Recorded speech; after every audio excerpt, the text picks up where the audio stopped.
नमस्कार दोस्तों, स्वागत है आप सब लोगों का आरपीएससी एग्ज़ाम्स यूट्यूब चैनल पर। साथियों, आज का जो अपना टॉपिक रहेगा रीड साइकोलॉजी की टेस्ट का, वो रहेगा किशोरावस्था का टॉपिक। और ये अपना 7वां टेस्ट है इस टेस्ट सीरीज़ का। रीड साइकोलॉजी टेस्ट सीरीज़ नाम से एक प्लेलिस्ट का लिंक भी आपको डिस्क्रिप्शन बॉक्स में मिलेगा, जिसमें हमारे 6 प्रीवियस टेस्ट जो हैं वो लिए गए हैं, वो उसी में आपको मिल जाएंगे, तो आप वो भी कर सकते हैं। और आज का जो अपना टॉपिक रहेगा 7वें टेस्ट का, वो किशोरावस्था रहेगा। जो 8वां टेस्ट आएगा साथियों, उसका टॉपिक मैं आपको अभी बता देता हूँ, उसका टॉपिक भी किशोरावस्था ही रहेगा। उसमें अपन 30 प्रश्न उसमें करेंगे और आज के वीडियो में भी किशोरावस्था से संबंधित 30 प्रश्नों को करेंगे। साथियों, प्रश्नों का स्तर इतना शानदार है कि आपको टॉपिक का नाम पता है, फिर भी जो है आपको उत्तर देने में काफ़ी परेशानी आ सकती है। बहुत ही बढ़िया प्रश्न लिए गए हैं, तो टेस्ट ज़रूर दीजिए, पूरा वीडियो देखिए, आपको डेफिनेटली फ़ायदा होगा। पूरा वीडियो को देखने के बाद आपको अगर फ़ायदा न लगे तो आप दोबारा से कभी मेरे हिसाब से वीडियो न देखें इस चैनल के ऊपर, कोई दिक्कत नहीं है, लेकिन आपको फ़ायदा ज़रूर होगा साथियों। चलिए पहला प्रश्न अपन ले लेते हैं अपना, कि किशोरावस्था के लिए सत्य कथन है, यह सामाजिक स्वीकृति की अवस्था है, यह जीवन का सबसे कठिन काल है। तीसरा ऑप्शन, यह संवेगात्मक परिवर्तन का काल है। चौथा ऑप्शन, उपयुक्त सभी। तो साथियों, किशोरावस्था के लिए सारी की सारी बातें बिल्कुल ठीक हैं, इसलिए ऑप्शन नंबर 4 जो वो बिल्कुल सही यहाँ पे रहेगा। दूसरा अपना प्रश्न है, निम्नलिखित में से किसने किशोरावस्था से संबंधित अध्ययन किया। किसने जो वो किशोरावस्था से संबंधित अध्ययन किया है? एक, स्टेनले हॉल ने। दो, किलपेट्रिक ने। तीन, आवाजेक नहीं है, आईजेक आएगा, ये गलत है थोड़ा सा। चौथा ऑप्शन है थांडाइक ने। तो यहाँ पे साथियों जो बिल्कुल सही उत्तर है वो रहेगा स्टेनले हॉल ने। देखिए साथियों, जो स्टेनले हॉल थे उनको किशोर मनोविज्ञान का जनक भी माना जाता है, इसलिए ऑप्शन नंबर 1 यहाँ पे बिल्कुल सही रहेगा और इन्होंने सर्वाधिक अध्ययन इसके ऊपर किया है। तीसरा प्रश्न है, किशोरावस्था वह काल है जिसमें बालक और बालिका मानसिक, भावात्मक, सामाजिक और शारीरिक रूप से बाल्यावस्था से वयस्कता की ओर बढ़ते हैं, यह किसने कहा। एक, जीन पियाजे ने। दो, स्टेनले हॉल ने। दो क्या है? स्टेनले हॉल ने। और तीन है जर्सील्ड। और चौथा है हेडफील्ड। तो साथियों, ये जो कथन था ये था जर्सील्ड का, यानी कि ऑप्शन नंबर 3 यहाँ पे बिल्कुल सही उत्तर आपका रहेगा। चलिए आगे बढ़ते हैं। चौथा अपना प्रश्न है, स्टेनले हॉल ने किस पुस्तक में किशोरावस्था का विस्तृत खाका खींचा है। एक, डेवलपमेंट साइकोलॉजी। दो, एडोलेसेंस। तीन, नेचर ऑफ एडोलेसेंट्स। चार, डेवलपमेंट इन एडोलेसेंट्स। तो कौन सी बुक रहेगी किशोरावस्था से संबंधित जो कि स्टेनले हॉल की है? वह है साथियों आपकी एडोलेसेंस। ऑप्शन नंबर 2 बिल्कुल यहाँ पे सटीक उत्तर इसका रहेगा। चलिए आगे बढ़ लेते हैं। अगला अपना प्रश्न है, किशोरावस्था में समीक्षात्मक सोच के विकास करने के विषय में निम्नलिखित में से कौन सा कथन सही नहीं है। एक, भावनाओं के बजाय तर्क संगत तरीके से तर्क दें। दूसरा, न केवल क्या हुआ को पूछें बल्कि कैसे और क्यों भी पूछें। तीसरा ऑप्शन, समय पर पाठ्यक्रम को पूरा करने के लिए व्याख्यान विधि का उपयोग। और चौथा आपका ऑप्शन है कि एक प्रश्न के विभिन्न उत्तरों की तुलना और सबसे अच्छे उत्तर का निर्णय करना। तो एक बार फिर से आप प्रश्न समझ लीजिए अगर नहीं समझे हैं, कि किशोरावस्था में समीक्षात्मक सोच के विकास करने के विषय में निम्नलिखित में से कौन सा कथन सही नहीं है। समीक्षात्मक सोच के लिए कौन सा कथन ठीक नहीं है? देखिए, समीक्षात्मक यानी किसी चीज़ के बारे में विस्तार से अपन बता पाएँ, तो उसके लिए जो ये व्याख्यान विधि है ये बिल्कुल भी उचित नहीं है। ऑप्शन नंबर 1 यहाँ पे सही, ऑप्शन नंबर 3 जो है वो यहाँ पे सही रहेगा, कि समय पर पाठ्यक्रम को पूरा करने के लिए व्याख्यान विधि का उपयोग। ये बिल्कुल गलत चीज़ है, ये कथन सही नहीं है। तो ऑप्शन नंबर 3 जो है वो उत्तर आपका यहाँ पे होगा। चलिए छठा अपना प्रश्न है साथियों, कि निम्नलिखित में से कौन किशोरावस्था की सामान्य विशेषता नहीं है। काल्पनिक दर्शन, काल काल्पनिक दर्शक। दो, अपराजयता। और तीन है व्यक्तिगत कल्पित कहानियाँ। चार, आज्ञा पालन। सामान्यतः विशेषता कौन सी नहीं है किशोरावस्था की? देखिए साथियों, आज्ञा पालन जो है वो किशोरावस्था की विशेषता एक प्रकार से नहीं मानी जाती, क्योंकि इसमें किशोर जो है वो विद्रोही स्वभाव का जो है वो हो जाता है। तो यहाँ पे ऑप्शन नंबर 4 जो है वो सही आंसर यहाँ पे माना जाएगा। कौन किशोरावस्था की सामान्यतः विशेषता नहीं है? तो आज्ञा पालन सामान्यतः इसकी विशेषता नहीं है। ठीक है। अगला अपना प्रश्न है कि एक किशोर जिसने औपचारिक संक्रियात्मक विचार विकसित कर लिया है वह एक भविष्य के बारे में व्यवस्थित रूप से सोच सकता है। 2 किसी दी गई प्रस्तुति के लिए व्यवस्थित रूप से विभिन्न संभावना उत्पन्न करता है। या 3 उन दुनिया के बारे में सोचता है जो वास्तविक रूप में नहीं है। या 4 उपयुक्त सभी। तो साथियों किशोर जो है अगर औपचारिक संक्रियात्मक विचार विकसित कर लिया है उसने, तो फिर वो इन सभी जो बातें दी गई हैं इनके बारे में विचार कर सकता है आराम से। तो ऑप्शन नंबर 4 जो है यहाँ पे बिल्कुल सही उत्तर आपका रहेगा। 8वां जो अपना प्रश्न है साथियों वो है, किशोरों में आक्रामकता, तनाव एवं तूफान की स्थिति या उनमें सामाजिकता की स्थिति मूलतः उनकी सांस्कृतिक आदतों एवं मान्यताओं पर आधारित होती हैं। निम्नलिखित में से कौन सा सिद्धांत इस मत का समर्थन करता है? इस मत का समर्थन करता है। तो ये जो मत दिया गया है यहाँ से लेकर के यहाँ तक ये जो मत है इसका समर्थन कौन सा करेगा, कौन सा मनोवैज्ञानिक करता है? ऑप्शन नंबर 1 है जीएस हॉल, और 2 है बंडूरा, 3 है इरिक्सन, और 4 है मानव शास्त्रीय सिद्धांत। तो यहाँ पे सिद्धांतों की बात की गई है न कि मनोवैज्ञानिकों की। तो ये सिद्धांतों के नाम है, तो कौन सा सिद्धांत इसका समर्थन करता है साथियों? ये करता है मानव शास्त्रीय सिद्धांत। इंपॉर्टेंट क्वेश्चन है थोड़ा सा, इसको अगर आपको पता नहीं है, इसके बारे में पढ़ा नहीं हुआ है तो इसको थोड़ा सा आप जरूर लिखिएगा। इंपॉर्टेंट है, मानव शास्त्रीय सिद्धांत ऐसा कहता है। ठीक है, बाकी जो भी अभी तक प्रश्न करवाए हैं उनमें से जो भी आपको नहीं आता वो आपको एक बार जरूर से जरूर लिख लेना है। तीसरा अपना 9वां अपना प्रश्न है, अस्मिता के विकास के लिए सबसे महत्वपूर्ण समय है प्रौढ़ावस्था, वृद्धावस्था, किशोरावस्था या बाल्यावस्था? अस्मिता यानी शर्म वगैरह के लिए सबसे महत्वपूर्ण समय कौन सा माना गया है? किशोरावस्था को माना गया है। ठीक है, तो ऑप्शन नंबर यहाँ पे कौन सा सही रहेगा? ऑप्शन नंबर 3 जो है वो यहाँ पे करेक्ट आंसर आपका साथियों रहेगा। ठीक है, अस्मिता के विकास के लिए सबसे महत्वपूर्ण समय है किशोरावस्था।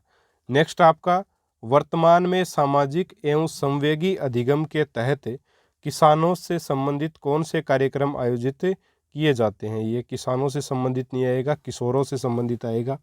ठीक है, थोड़े से आज के टेस्ट में गलतियां ज़्यादा हो गई हैं। किशोरों से संबंधित कौन से कार्यक्रम आयोजित किए जाते हैं? 1 नैतिक शिक्षा, 2 हिंसा निवारण, 3 विद्यालय अनुशासन, या 4 सभी विकल्प सही हैं। तो ऑप्शन नंबर 4 जो है वो बिल्कुल करेक्ट उत्तर इसका रहेगा। सारी की सारी चीज़ें सही है।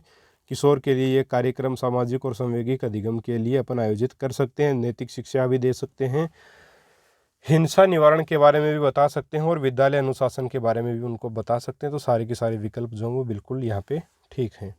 11वां अपना प्रश्न साथियों, निम्नलिखित में से कौन सा गुण किशोरावस्था का नहीं है? किशोरावस्था का कौन सा गुण नहीं है? 1 सामाजिक संबंधों में संपर्क में बढ़ोतरी, 2 आत्म केंद्रित होना, 3 तर्कशीलता का विकास, या 4 कोई नहीं। तो किशोरावस्था का गुण जो नहीं है वो बताना है, और अपन बता सकते हैं आराम से। आत्म केंद्रित होना जो है वो किशोरावस्था का गुण नहीं है, बल्कि किसका है? शेषावस्था का गुण है। इसलिए ऑप्शन नंबर 2 जो है वो बिल्कुल इसका सही उत्तर रहेगा। चलिए आगे बढ़ते हैं। 12वां प्रश्न है, किशोर स्वयं के लिए एक समस्या होता है, यह कथन किसने दिया है? किलपेट्रिक ने, हरलोक ने, जरसिल्ड ने। ठीक है, जरसिल्ड ने। और चौथा ऑप्शन है सिगमंड फ्राइड ने। तो देखिए साथियों, हरलोक ने ये बोला है, इसलिए ऑप्शन नंबर 2 जो है वो यहाँ पे सही उत्तर आपका रहेगा। चलिए 13वां अपना प्रश्न है, निम्न में से कौन सी विशेषता किशोरावस्था की नहीं है? तीव्र शारीरिक विकास एवं परिवर्तन, दूसरा ऑप्शन भावात्मक प्रवृत्तियों का उच्च होना, तीसरा ऑप्शन विपरीत लिंग की ओर आकर्षण, और 4 है समायोजन। तो साथियों देखिए कौन सी किशोरावस्था की विशेषता नहीं है? तो तीव्र शारीरिक विकास एवं परिवर्तन भी इसमें होता है, भावात्मक प्रवृत्तियों का उच्च होना यानी कि भावनाएं भी बहुत ज़्यादा कभी कभी बहुत बढ़ जाती हैं, कभी गिर जाती हैं, इस प्रकार से रहता है इसमें। तो ये सही रहेगा ऑप्शन विपरीत लिंग के प्रति आकर्षण, लड़के का लड़की के प्रति और लड़की का लड़के के प्रति आकर्षण जरूर इसमें बढ़ता है। ठीक है, लेकिन चौथा जो ऑप्शन है समायोजन, समायोजन यानी कि जैसी स्थिति उसके अनुसार अपने आप को ढाल लें अपन, वो होता है समायोजन। लेकिन किशोर ऐसा नहीं कर पाता है, सामान्य तो उसमें आज्ञा पालन का गुण भी नहीं पाया जाता है। इसलिए ऑप्शन नंबर 4 जो है वो यहाँ पे सही उत्तर आपका रहेगा। ठीक है, चलिए आगे बढ़ते हैं। प्रश्न नंबर 14 है कि किशोरावस्था में मार्गदर्शन के लिए शिक्षा में कौन सी व्यवस्था करनी पड़ेगी। एक यौन शिक्षा की, दूसरा व्यावसायिक शिक्षा की, तीसरी मानवता व मूल्यों की शिक्षा की, और चौथा ऑप्शन है उपयुक्त सभी की। तो सारी की सारी चीज़ें बिल्कुल सही हैं। यौन शिक्षा भी बच्चे को दी जानी चाहिए, व्यावसायिक शिक्षा भी दी जानी चाहिए, मानवता या मूल्यों की शिक्षा भी दी जानी चाहिए। इसलिए यहाँ पर भी ऑप्शन नंबर 4 जो है वो आपका सही है। चलिए आगे बढ़ लेते हैं। अगला अपना प्रश्न है, किशोर बालक के चरित्र की विशेषता है उच्च आदर्श, दूसरा आत्माभिमान, तीसरा शक्तिशाली कल्पना, और 4 उपयुक्त सभी। तो ये सारी की सारी विशेषताएं जो एक किशोर में पाई जाती हैं, यहाँ पर भी उत्तर क्या रहेगा, ऑप्शन नंबर 4 ही रहेगा। 16वां अपना प्रश्न है, किशोरावस्था की प्रमुख मनोवैज्ञानिक विशेषता क्या है। एक विपरीत लिंगी प्रेम भावना का अभाव, 2 कल्पना शक्ति का अभाव, 3 संवेगात्मक विकास के कारण स्थायित्व एवं समायोजन का अभाव, और 4 सामाजिक सेवा की भावना का अभाव। तो यहाँ पे पूछा क्या है कि किशोरावस्था की प्रमुख मनोवैज्ञानिक विशेषता क्या है। तो विशेषता क्या है ये पूछा है। तो साथियों, विपरीत लिंगी प्रेम भावना का अभाव तो ऐसा तो नहीं है बिल्कुल, क्योंकि विपरीत लिंग के प्रति यहाँ क्या होता है, प्रेम का भाव होता है। फिर कल्पना शक्ति का अभाव ऐसा भी नहीं है, जो किशोर है वो कल्पना जगत में काफ़ी विचरण करता है, इसलिए ऑप्शन 2 भी सही रहेगा। और ऑप्शन 4 क्या है, सामाजिक सेवा की भावना का अभाव। किशोर जो है वो पूरी दुनिया में एक प्रकार से बदलाव लाना चाहता है, और समाज सेवा की भावना उसमें कूट कूट के भर जाती है, उस समय अपने आप को नेता समझने लगता है। तो ये ऐसा भी नहीं है, तो ये ऑप्शन जो है वो भी यहाँ पे उत्तर नहीं बैठेगा इसका। तो ऑप्शन 3 जो है वो क्या है कि संवेगात्मक विकास के कारण स्थायित्व एवं समायोजन का अभाव। देखिए, ये जो कथन है बिल्कुल सही है, समायोजन का क्या पाया जाता है, बिल्कुल अभाव पाया जाता है, इसलिए यहाँ पे ये बात बिल्कुल ठीक लिखी हुई है, इसलिए ऑप्शन नंबर 3 जो वो इसका उत्तर हो जाएगा। 17वां अपना प्रश्न है, निम्नलिखित में से कौन सी संवेगात्मक विशेषता केवल किशोरावस्था में ही पाई जाती है। ईर्ष्या, वीर पूजा, उत्तेजना, जिज्ञासा की प्रबलता। देखिए साथियों, जो वीर पूजा की जो भावना है, ठीक है, शक्तिशाली की पूजा होती है हमेशा, इस चीज़ की जो भावना होती है वो कौन सी अवस्था में आती है, किशोरावस्था में आती है, इसलिए वीर पूजा यहाँ पे सही उत्तर आपका रहेगा। 18वां प्रश्न है, निम्नलिखित में से कौन सा किशोरावस्था का अन्य नाम नहीं है। एक बाल्यावस्था तथा प्रौढ़ावस्था के बीच का संधिकाल, दूसरा समस्यात्मक अवस्था, तीसरा संघर्ष, तनाव और विरोध की अवस्था, या 4 जीवन का अनोखा काल। तो साथियों, यहाँ पे उत्तर क्या होगा, जीवन का अनोखा काल जो है वो किशोरावस्था का अन्य नाम नहीं है। बाकी ये सारे के सारे जो है, जाहिर सी बात है, बाल्यावस्था और प्रौढ़ावस्था के बीच का काल ही क्या कहलाता है, किशोरावस्था होता है।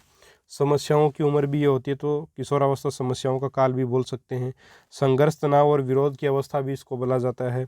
लेकिन जीवन का जो अनोखा काल है, ये कोल और ब्रुस ने किसको बोला है, ये बोला है बाल्यावस्था को। कल मैंने आपको पढ़ाया था, ये टेस्ट जो लिया था, पिछला टेस्ट जो शनिवार को हुआ था, इसमें ये प्रश्न लिया गया था साथियों, जीवन का अनोखा काल कौन सा है, तो वो बाल्यावस्था उत्तर आएगा। इसलिए यहाँ पे ऑप्शन नंबर 4 जो वो बिल्कुल ठीक यहाँ पे आपका रहेगा। चलिए आगे बढ़ते हैं। 19वां अपना प्रश्न है, निम्नलिखित में से कौन सा किशोरावस्था की विशेषता नहीं है। एक, पूर्व पठन एवं पूर्व लेखन कौशल का विकास होने लगता है। 2, विचार अमूर्त व आदर्शवादी होने लगते हैं। 3, वयस्क आकार का शरीर और यौन परिपक्वता आती है। 4, परिवार में स्वायत्तता बनाना आरंभ करते हैं। स्वायत्तता का मतलब है परिवार में अपनी अलग जगह बनाने का प्रयास जो वो किशोर करता है, बिल्कुल सही बात है ये, ठीक है। जो तीसरी बात है वो क्या है, वयस्क आकार का शरीर और यौन परिपक्वता, तो ये चीज़ भी आने लगती है। विचार अमूर्त हो जाते हैं और आदर्शवादी होने लगता है, ये बात भी बिल्कुल सही है। लेकिन जो पहला ऑप्शन है कि पूर्व पठन एवं पूर्व लेखन कौशल का विकास होने लगता है, ये बिल्कुल गलत है, किशोरावस्था से संबंधित ये नहीं है, इसलिए ऑप्शन नंबर 1 जो है वो इसका उत्तर हो जाएगा। 20वां प्रश्न है कि WHO के अनुसार किशोरावस्था की अवस्था क्या है, यानी कि आयु काल क्या है इसका WHO के अनुसार। तो पहला ऑप्शन है 10 से 19 वर्ष, दूसरा 10 से 14 वर्ष, तीसरा 12 से 18 वर्ष, या चौथा ऑप्शन 10 से 21 वर्ष। तो यहाँ पे जो सही उत्तर रहेगा साथियों, ये देखिए बहुत बढ़िया सा प्रश्न है, लेकिन WHO ने किशोरावस्था की जो एज मानी है वो मानी है 10 से 19 वर्ष, यानी कि ऑप्शन नंबर 1 यहाँ पे सही रहेगा। 21वां अपना प्रश्न है, निम्नलिखित में से कौन सी किशोरावस्था की विकासात्मक समस्या नहीं है। एक, विकासात्मक प्रगति की कठिनाई। 2 माता पिता के साथ समायोजन। 3 मनोदशा का अत्यधिक परिवर्तन। 4 समुदाय के साथ समायोजन में कठिनाई। तो साथियों, कौन सी विकासात्मक समस्या नहीं है यहाँ पे, ये अपने को बताना है। तो जो आपकी विकासात्मक समस्या नहीं है वो कौन सा होगा उत्तर इसमें दे रखा है विकासात्मक प्रगति की कठिनाई। ये वाला उत्तर इसका बिल्कुल ठीक यहाँ पे साथियों रहेगा। तो 21 में ऑप्शन नंबर 1 जो वो सही आपका हो जाएगा। प्रश्न नंबर 22 आपका, ठीक है, 22 नंबर का प्रश्न देखिए। किशोरावस्था की ऐसी आदत जिसमें खुद को भूखे रखने की प्रवृत्ति होती है तथा यह ज़्यादा बालिकाओं में पाई जाती है, ऐसी अवस्था को कहा जाता है। 1 एनोरेक्सिया नर्वोसा। 2 डेलेरियम टेरेमेंस। 3 स्वलीनता या 4 डाउन सिंड्रोम। तो स्वयं को भूखे रखने की जो बात है वो किस अवस्था में होती है, तो ये अवस्था का नाम जो है वो क्या है साथियों, एनोरेक्सिया नर्वोसा। इसमें जो है किशोर जो है उसमें ऐसी आदत होती है कि वह स्वयं को खुद को भूखे रखने की प्रवृत्ति इस अवस्था में होती है। तो वो अवस्था का जो नाम है वो है एनोरेक्सिया नर्वोसा। ऑप्शन नंबर 1 यहाँ पे सही है और मोस्ट इम्पोर्टेंट ये क्वेश्चन है। ठीक है साथियों, चलिए आगे बढ़ते हैं। अगला अपना प्रश्न है, शारीरिक एवं मानसिक परिपक्वता प्राप्त व्यक्तियों को कहा जाता है, वृद्ध, वयस्क, किशोर, बालक।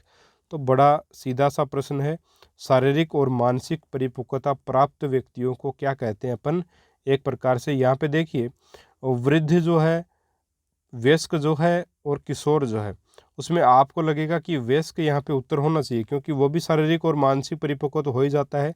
लेकिन यहाँ पे अपन देखें बिल्कुल ठीक, तो उत्तर क्या रहेगा, ऑप्शन नंबर 3 किशोर रहेगा। क्योंकि किशोरावस्था में लास्ट में शारीरिक और मानसिक विकास जो वो परिपूर्ण होता है। ठीक है, तो जहाँ पर होता है उसके बाद तो रहेगा ही वो तो जहाँ पे अंत होता है वो होती है किशोरावस्था। ठीक है, तो ऑप्शन 3 यहाँ पे बिल्कुल उत्तर सही रहेगा। फिर अपना प्रश्न है कि वीर पूजा की भावना जागृत होती है, तो ये अपन बिना देखे बता सकते हैं, बिना ऑप्शन के बता सकते हैं। वीर पूजा की जो भावना होती है वो कब होती है, आपकी किशोरावस्था में आपकी होती है। ठीक है, चलिए नेक्स्ट आपका प्रश्न है 25वां प्रश्न, सहपाठियों का दबाव जब सबसे अधिक प्रभाव डालता है वह है प्रारंभिक बाल्यावस्था। 2 मध्य बाल्यावस्था। 3 प्रारंभिक किशोरावस्था और 4 उत्तर किशोरावस्था। तो यहाँ पे उत्तर क्या रहेगा आपका साथियों, 25 में आपका चौथा उत्तर रहेगा, यानी उत्तर किशोरावस्था में जो है सहपाठियों का दबाव जो है वो सर्वाधिक प्रभाव डालता है। ठीक है साथियों, इसलिए बोला गया है कि संगत जैसी होगी बच्चे की वह वैसा ही सीखेगा, क्योंकि इसमें सहपाठियों के साथ बच्चा उनके साथ ही विचारों को साझा करता है, उन्हीं को सब कुछ मानता है, घर वालों को वो अलग मानता है थोड़ा। ठीक है, इसलिए ऑप्शन 4 यहाँ पे सही रहेगा।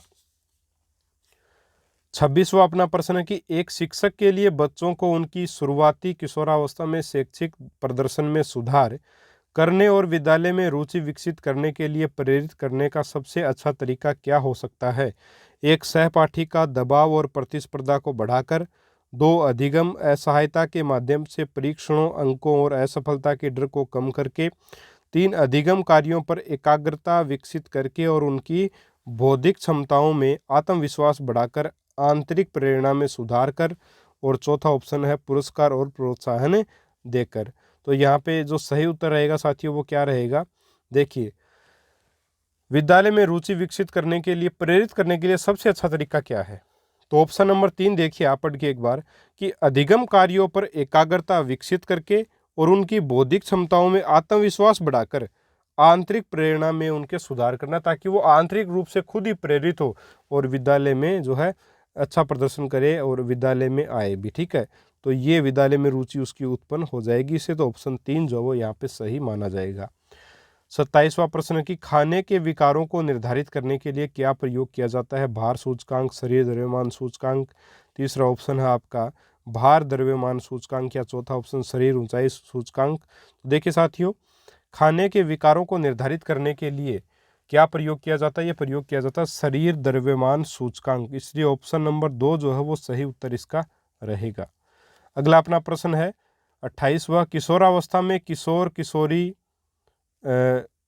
अध्ययन के साथ साथ टीवी देखना, किशोर किशोरी अध्ययन के साथ टीवी देखना, रेडियो व ग्रामोफोन सुनना पसंद करते हैं। यह विचार किसका है? स्किनर का है, वुड का है, पियाजे का है या गेसेल का है? तो ये जो साथियों विचार है, इसमें क्या कहा है इन्होंने? गेसेल, ये गेसेल का है, तो ऑप्शन 4 सही रहेगा। गेसेल ने बोला है कि किशोर और किशोरी जो होते हैं वो क्या करते हैं कि पढ़ने के साथ साथ आपने देखा होगा कि और हम लोग भी जब 12 से 18 वर्ष की उम्र के बीच में थे या इतने उम्र के थे, तब अपन को भी क्या होता था कि जैसे अपन पढ़ रहे हैं उसके साथ साथ में टीवी देख रहे हैं या कुछ और कर रहे हैं। बच्चों को आपने देखा होगा टीवी देख रहे हैं या रेडियो सुनते सुनते पढ़ाई कर रहे हैं वो लोग, ठीक है। तो ये किस अवस्था में होता है? किशोरावस्था में होता है। और ऐसा कहा किसने? ऐसा गेसेल ने कहा है। तो ऑप्शन 4 यहाँ पे सही रहेगा। गेसेल को याद कैसे रखेंगे? देखिए, इस कथन में क्या है? रेडियो शब्द है और रेडियो सेल किससे चलता है साथियों? सेल से चलता है, और सेल जो है वो सेल से क्या बन जाएगा? गेसेल, ठीक है। इस प्रकार इसको याद आप रख सकते हैं। चलिए आगे बढ़ते हैं। अगला अपना प्रश्न है कि एक दिग्भ्रमित किशोर का पथ प्रदर्शन किया जा सकता है। 1 उसके अच्छे व्यवहार की प्रशंसा करके, 2 फटकार लगाकर, 3 उसके दोस्तों को उजागर करके, या 4 लालच देकर। देखिए साथियों, उनके दोषों को है कि उसके दोषों को अपन उजागर करके जो है उसकी जो प्रदर्शन में सुधार कर सकते हैं। तो दिग्भ्रमित जो किशोर है, यानी कि जो पथ भ्रष्ट हो गया है, गलत रास्ते पर चलने लग गया है, उसको सही रास्ते पर कैसे ला सकते हैं? तो उसका जो अच्छा व्यवहार है उसकी अपन प्रशंसा अगर उसके सामने करें कि बेटा तूने बहुत अच्छा काम किया है, तो उसको लगेगा कि जब अच्छा काम अपन करेंगे तभी अपन को प्रशंसा मिलेगी, बुरा करेंगे तो पिटाई ही मिलेगी। इसलिए उसके जो अच्छे कार्य हैं उसके लिए उसकी प्रशंसा होनी चाहिए, ताकि वो अच्छे कार्य करना और भी बढ़ा दे और बुरे कार्य न करे। इसलिए पहले वाला ऑप्शन इसका बिल्कुल सही उत्तर रहेगा। चलिए अगला अपना प्रश्न है, किशोरावस्था में चरित्र निर्माण प्रक्रिया से जो अवस्था संबंधित है वह निम्न में से कौन सी है? 1 परंपराओं को धारण करने की अवस्था, 2 आधारहीन आत्मचेतना अवस्था, या 3 आधारयुक्त आत्मचेतना अवस्था, या 4 ऑप्शन है आपका स्वकेंद्रित अवस्था। तो किशोरावस्था में चरित्र निर्माण प्रक्रिया से जो अवस्था संबंधित है, यानी कि वह अवस्था जो चरित्र निर्माण से संबंधित है, वो अवस्था कौन सी आपको बतानी है। तो ये रहेगी साथियों आधारहीन आत्मचेतना अवस्था। ये इसका उत्तर साथियों रहेगा। ऑप्शन नंबर 2 जो है वो यहाँ पे सही रहेगा। ठीक है साथियों, तो 30 प्रश्नों में से आपके कितने प्रश्न सही हुए ये कमेंट करके ज़रूर बताइएगा। और आज का टेस्ट आपको कैसा लगा यह भी बताइएगा। जितने ज़्यादा लोगों तक आप ये टेस्ट पहुंचा पाएँ पहुंचाइए, शेयर कीजिए, वीडियो को लाइक कीजिए। चैनल पर नए हो तो सब्सक्राइब ज़रूर करें और बेल आइकॉन को प्रेस करें ताकि आपको हमारे वीडियोज़ के नोटिफिकेशन मिल सकें। मिलेंगे साथियों अगले वीडियो में एक और नए टेस्ट के साथ। तब तक के लिए जय हिंद, जय भारत, नमस्कार।